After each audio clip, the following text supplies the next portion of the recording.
నమస్కారం. లక్ష్మి చెప్పే కథలకు స్వాగతం. వీణులతో వీక్షించటానికి సిద్ధం కండి. ప్రియ సఖులు, ఇప్పుడు మనం ప్రముఖ రచయిత కీర్తిశేషులు శ్రీ బెహరా వెంకట సుబ్బారావు గారు రచించిన నా స్త్రీ స్వాతంత్ర్యం అర్హతి అనే ఓ చక్కటి కథను విందామండి. ఈ కథ అక్టోబర్ 1985లో జయశ్రీ మాసపత్రికలో ప్రచురింపబడింది. ఇక కథ మొదలు పెట్టేస్తున్నానండి. మధ్యాహ్నం 1:30 కావస్తుంది.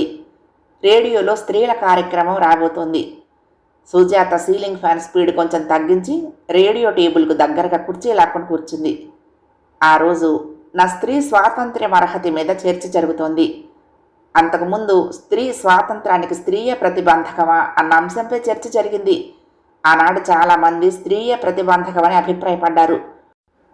ఈరోజు కూడా మంచి సబ్జెక్టు మీదనే చర్చ జరగబోతోంది అనుకుంది సుజాత. మధ్యాహ్నం పూట సుజాత ఒక్కరితే ఇంట్లో ఉంటుంది. ఉదయం 10 గంటలు కాకముందే భర్త భోజనం చేసి ఆఫీస్కి వెళ్తాడు. మరిది స్కూల్కి పోతాడు భర్తతో పాటే భోజనం చేసి. ఆ తర్వాత తను అత్తగారు భోజనాలు ముగుస్తారు. అత్తగారు కొంతసేపు మేను వాల్చి పక్క వీధిలోని గుళ్ళోకి వెళ్తారు పురాణ శ్రవణానికి. మరిది నానాజీ 1 గంటకు స్కూల్ నుండి వచ్చి కాఫీ తాగి 2 గంటలకు మరల స్కూల్కి వెళ్తాడు. మధ్యాహ్నం పూట రేడియోతోనే కాలక్షేపం సుజాతకు.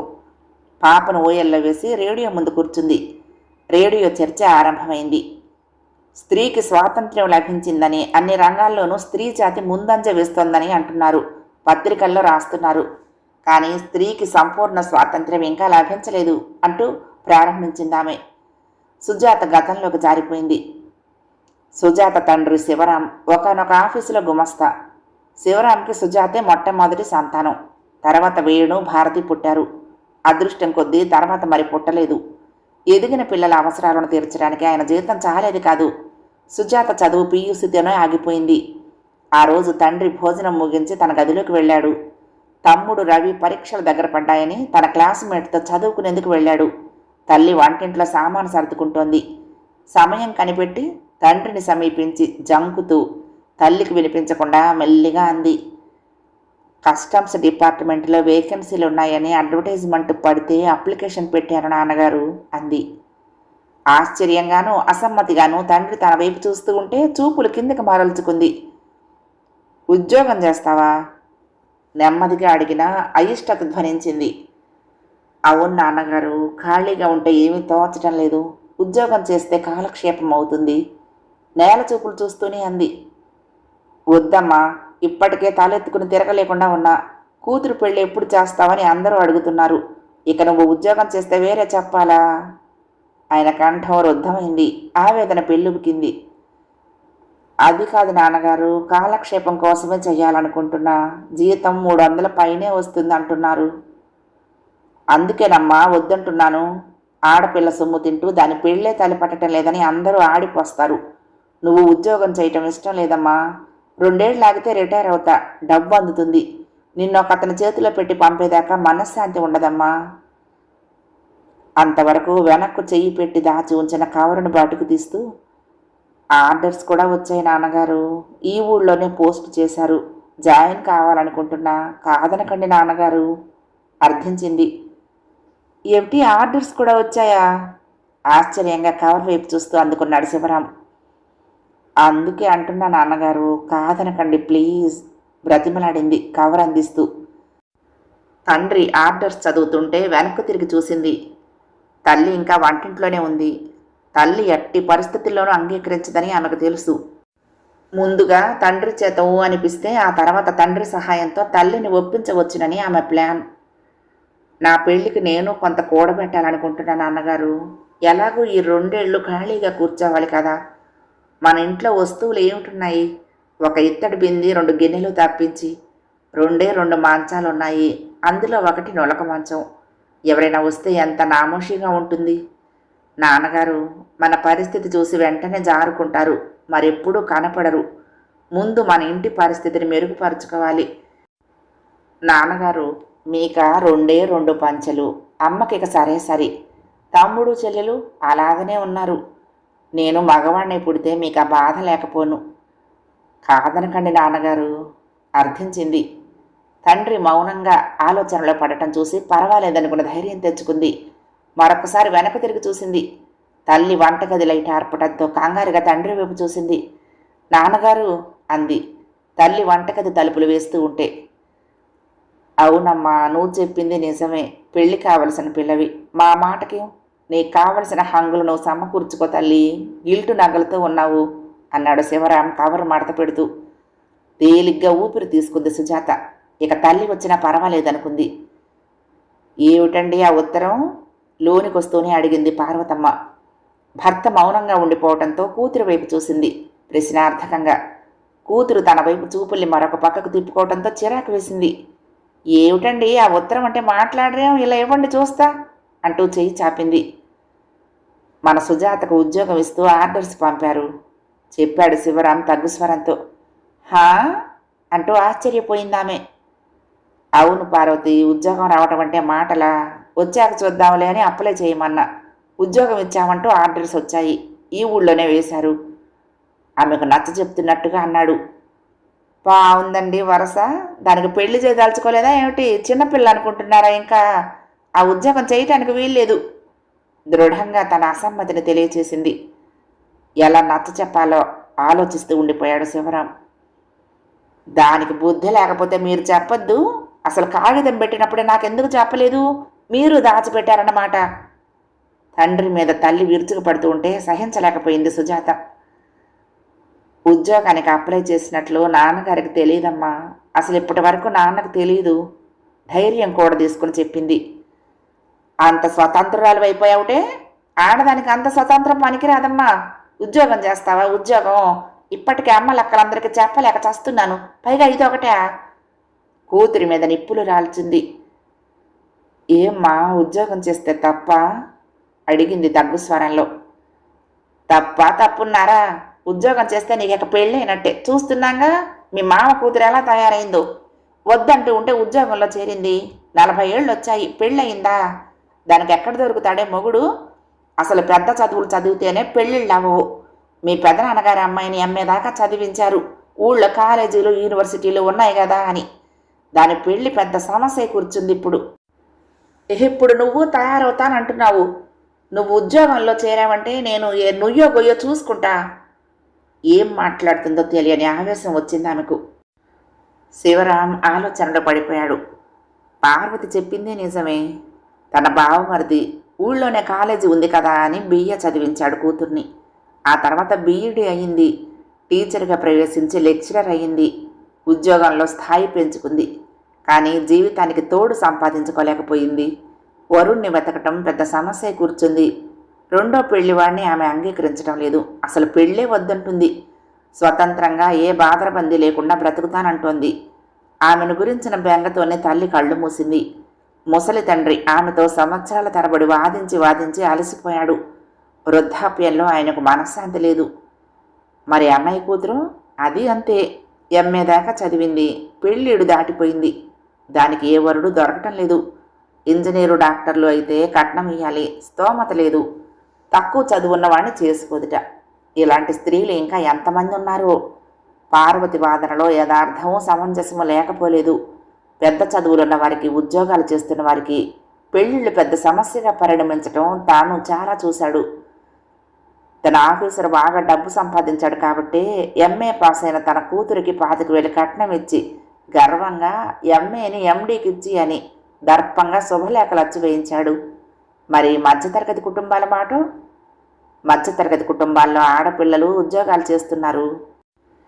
తన ఆఫీసు సూపరింటెండెంట్ గారు మధ్యతరగతి కుటుంబీకుడే. మరి అమ్మాయి చేత ఉద్యోగం చేయించారు తెలివిగా. 5 ఏళ్లు ఉద్యోగం చేసి ఇష్టమైన నగలు చేయించుకుంది. దాని మీద మరొక 4,000 పిఎఫ్ లోన్ తీసుకుని ఘనంగా పెళ్లి చేశారు.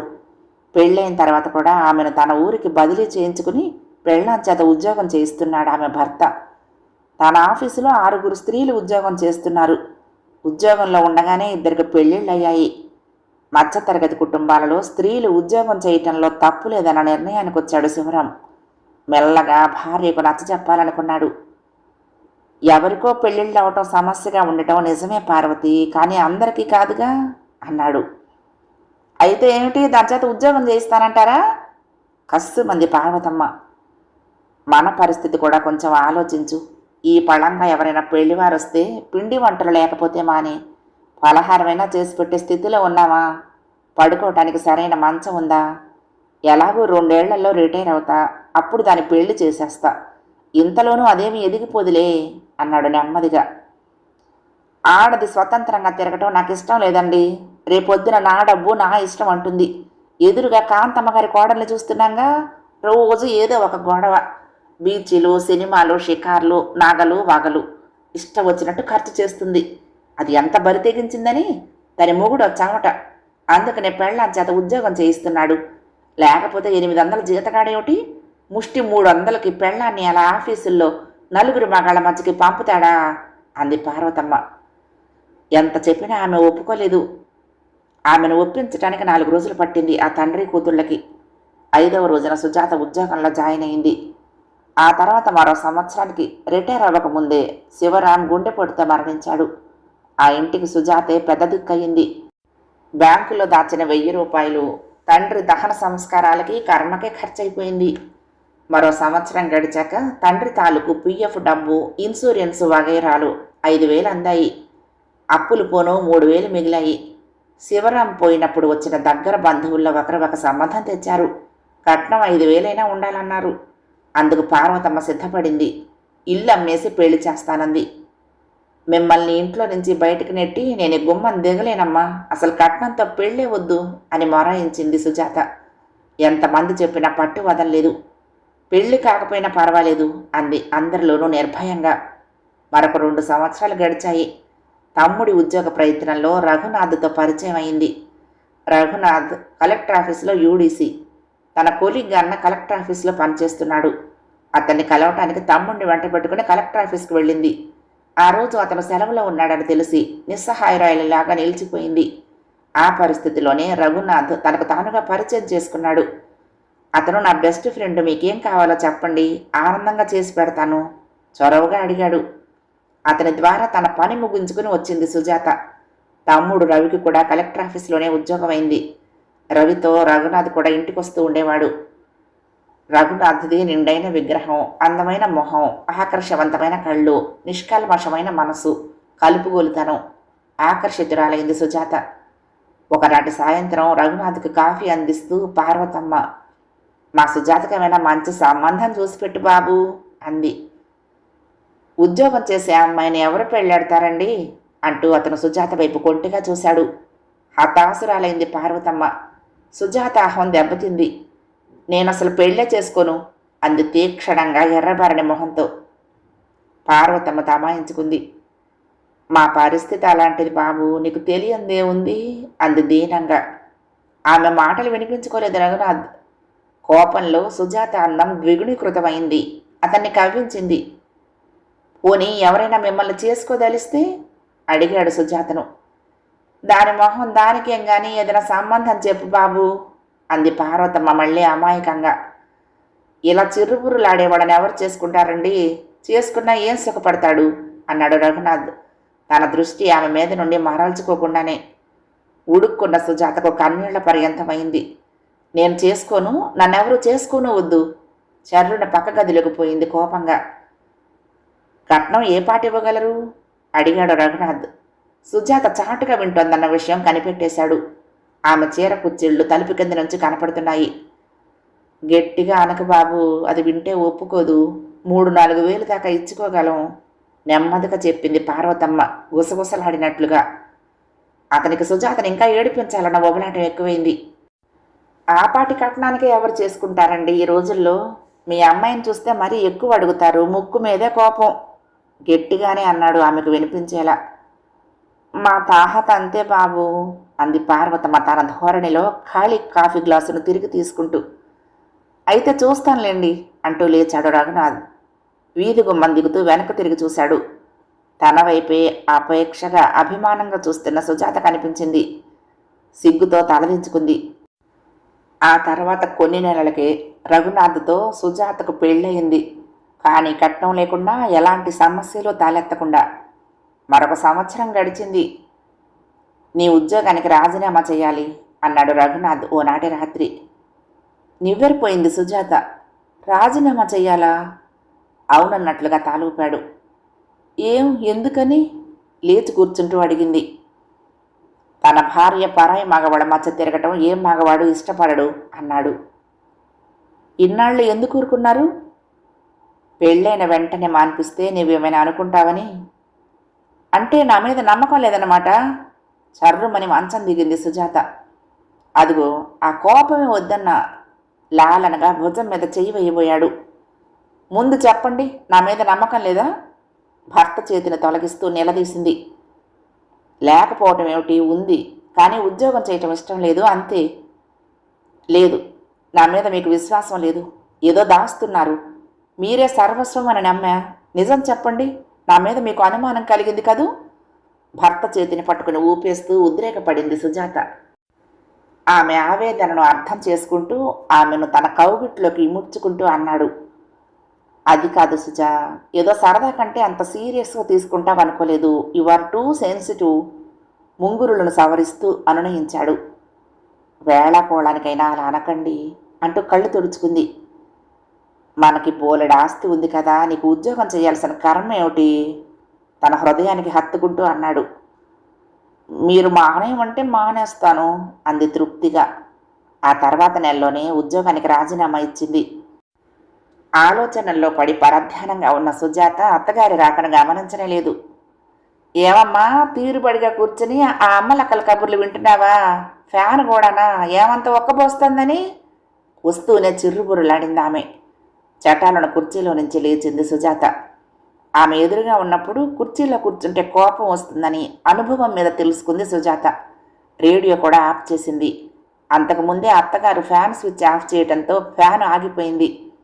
గచ్చు మీద కూర్చున్న లెక్కలు చేసుకుంటున్న చిన్న కొడుకును చూసి మరీ అగ్గైపోయింది అత్తగారు. ఏమే, వాడొచ్చి ఎంతసేపు అయింది? మళ్ళా 2 గంటల కల్లా స్కూల్కి పోవాలా? కాఫీ పెట్టావా?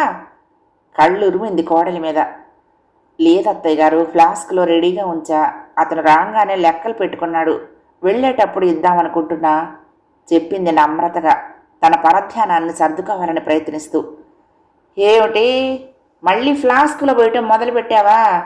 నేను ఒకసారి బద్దలు కొట్టాను, నువ్వు ఒకసారి తగలేశావు. ఇక మళ్ళీ వాడొద్దని చెప్పానా? సర్రున లేచిందామె. వారం రోజుల క్రితం వేడి కాఫీ పోసి తర్వాత తీసి చూస్తే పగిలిపోయి ఉంది రీఫిల్. అది ఎలా పోయిందో తెలియలేదు. ఆశ్చర్యం వేసింది. రీఫిల్ చాలా కాలం రాదు కాబోలు. అంత వేడి కాఫీ పోస్తే పగిలిపోయి ఉంటుంది అన్నాడు భర్త. అయినా అత్తగారు ఒప్పుకోలేదు. చెయ్యి జార్చేసి ఉంటుంది కోడలని వాదించింది. ఆ రోజు నానా గొడవ అయ్యింది. ఆ మర్నాడే మరో రీఫిల్ వేయించాడు భర్త.